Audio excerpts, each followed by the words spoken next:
some people get it right, but oftentimes they get it wrong, particularly when we think about drugs in which the society has limited experience. When that's the case, when a new drug, or typically these drugs aren't new, I should say, when a new route of administration, new form of the drug is introduced to a society, the portrayal of that drug is often exaggerated to the extent that it's inaccurate. That typically happens, but when you think of a drug that's more common, like alcohol, the portrayal of alcohol tends to be more accurate because many folks have experience using alcohol, so it's difficult to be inaccurate in your description, or you lose some credibility. Whereas when you think of a drug like methamphetamine, for example, that's a current sort of new form of amphetamines that people have talked quite a bit about in the general public recently. When you think of that drug, the portrayal of the effects of that drug has been so exaggerated that they're often inaccurate.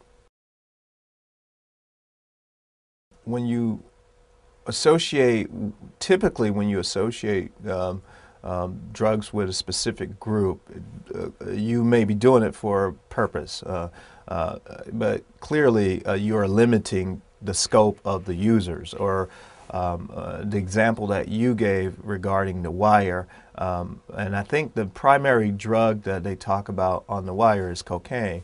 But of course, cocaine use is broad, well, in terms of the demographics of cocaine use in the United States.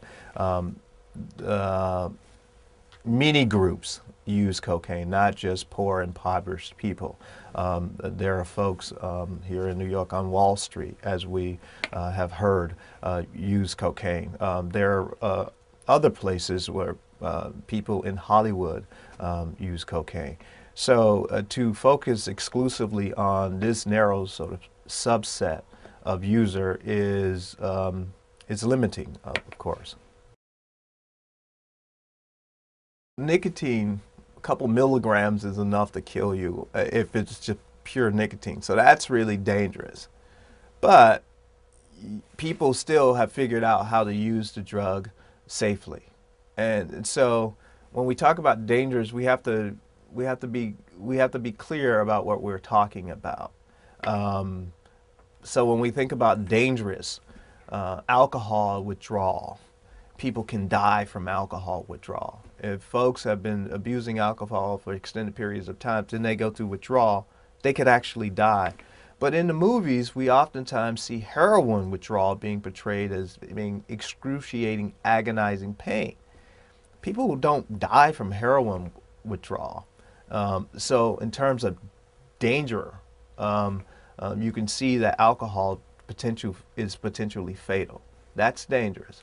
Now, there are, if you take, for example, high doses of amphetamines, we know from laboratory animal studies that you can potentially cause some neurotoxicity, that is, kill brain cells. We've seen that sort of thing, but people don't typically do those kinds of doses. But what we're talking about is just danger.